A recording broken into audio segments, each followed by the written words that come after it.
To talk about the impact the Sovereignty Act is having and other issues of the week, we're now joined by our journalist panel. Tyler Dawson is the Alberta correspondent for the National Post. Stephanie Levitz is parliamentary reporter for the Toronto Star. And Bob Fife is Ottawa bureau chief for the Globe and Mail. Nice to see all three of you. Thanks for having us. Very happy to have you. Listen, Tyler, I'm going to start with you because we've seen the reaction within the legislature over this bill. Going into it, we were told Albertans, really for the most part, did not support the bill. But now that it's been tabled, does that still hold true? It's a little bit hard to say. As you mentioned, a lot of the polling from the summer and in the lead up to the legislature returning suggested that Albertans really wanted to be hearing about sort of some of the bread and butter issues out there, affordability, inflation, that sort of thing. Where there was a lot of support for, taking the fight back to Ottawa was within the party's membership and the party's base, which explains in large part why Danielle Smith won the race to become leader. The one thing we can say for certain is that the First Nation chiefs in Alberta are really, really unhappy about this. They've held a press conference last week to condemn it. They are not any more impressed by the bill that they've seen. And that's sort of put the government in a position where now they've got to go to consultations to try and smooth over some of those problems. So that's what's happening right now in Edmonton, in Alberta. Stephanie, the Prime Minister here in Ottawa, says he's not really taking anything off the table quite yet, but for now he's going to wait and see what happens. What do you make of that strategy? Well, I mean, for one, it's prudent in the sense that not only does this bill have to jump through all the legislative hoops that any piece of legislation has to jump through anywhere, but also, let's not forget that Premier Danielle Smith has to get reelected in May as Premier, perhaps for any chance to even use this bill.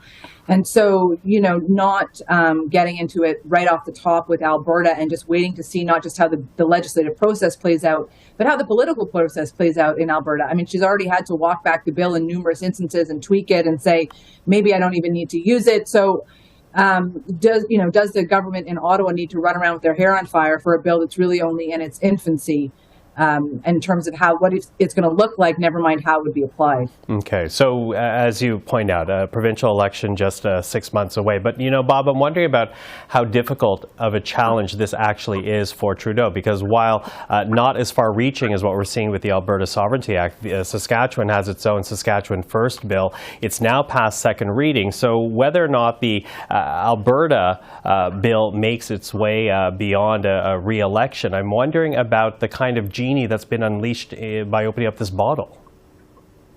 Well, look, I think that Western Canadians do have some legitimate concerns about the way the federal government has been treating them, particularly on issues that matter to them on the energy sector, for example, but even the whole issue of reduction of fertilizer targeting, because that's making fertilizer far more expensive for farmers on the prairies, and that's become a big issue. There needs to be Ottawa needs to really get serious about trying to address some of these concerns in Alberta and Saskatchewan. But having said that, it looks to me like Premier Smith has basically shot herself in the foot.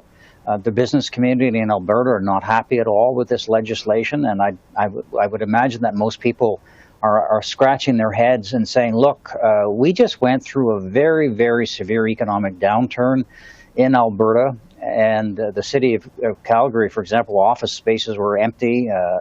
People were leaving. There was a lot of unemployment. Higher oil prices has brought the economy back into pretty good shape, and a lot of revenue is coming in. But we're also heading into a recession, and cost of living is going to be a big issue for Albertans, and they're probably going to be saying, like, what is she doing here? She's playing to her hardcore supporters because they like this kind of stuff, but it doesn't mean the bread and butter issues doesn't mean anything to me as an ordinary Albertan trying to get by. So I think she's actually going to hurt herself more, and which I think is why the federal government is playing it really standoff on this, and we'll see what happens in the May election campaign. Let's build a bit on what you just said there, Bob. And Tyler, I'll bring you in at this point, because, as Bob is saying, there are concerns, grievances coming from Western Canada that is a part of this, is fueling this. But I'm also wondering, beyond policy, how much of what we're seeing right now in Alberta and Saskatchewan really a reaction to Justin Trudeau himself?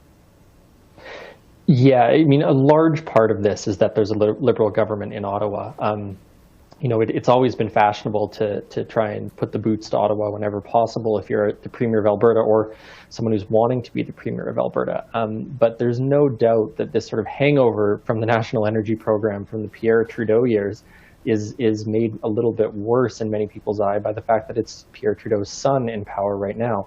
So, that's sort of the other interesting question is, what happens down the road if, say, Danielle Smith wins in May, if this legislation comes into effect, if it's the sort of thing that gets used, and if Prime Minister Justin Trudeau is replaced by, say, Prime Minister Pierre Poilievre. So that is, I think, a very salient point. A lot of this has to do with the political differences, I think, between governments in Alberta and governments in Ottawa, and not just the sort of specific issues, though, it is that too. Mm-hmm, mm-hmm. Stephanie, as I was listening to Tyler there, coming to mind as well are the divisions that we saw over policies like COVID mandates, as well as environmental policies as Ottawa tries to get to net zero by 2050. What do you make of this, I guess, personal dynamic that we're seeing here? How much of the Alberta bill, the Saskatchewan bill, has to also do with the personal relationships among leaders?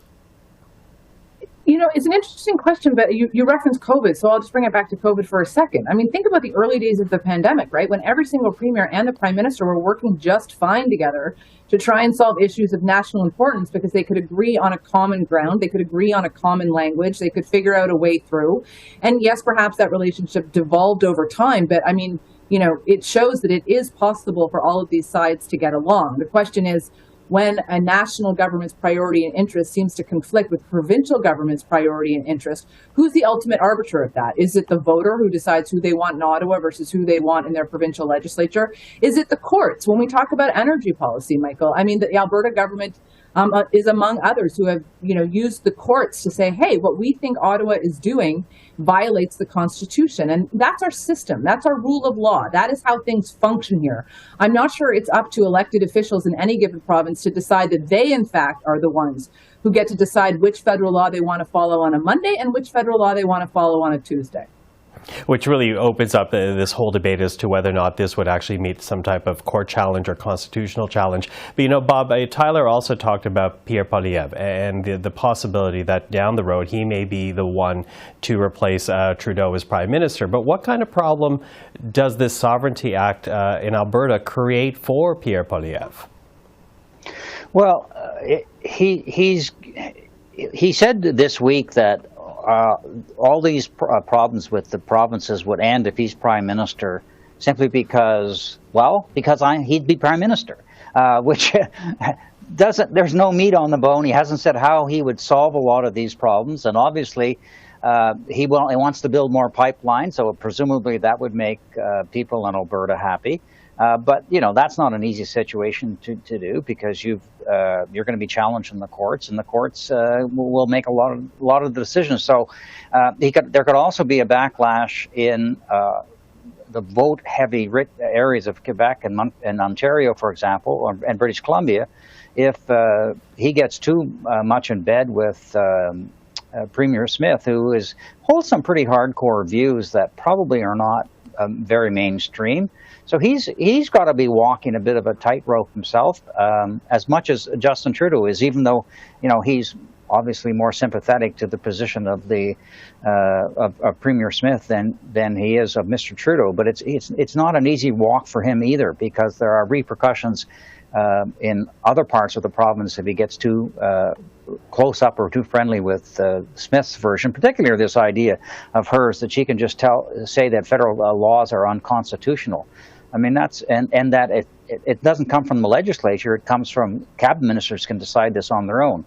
I mean, that's not the way the country operates. And all of these, anything she tries to say that a federal law is unconstitutional, it will be challenged in the courts. And Alberta has had a very poor record of winning court challenges over Ottawa's jurisdiction.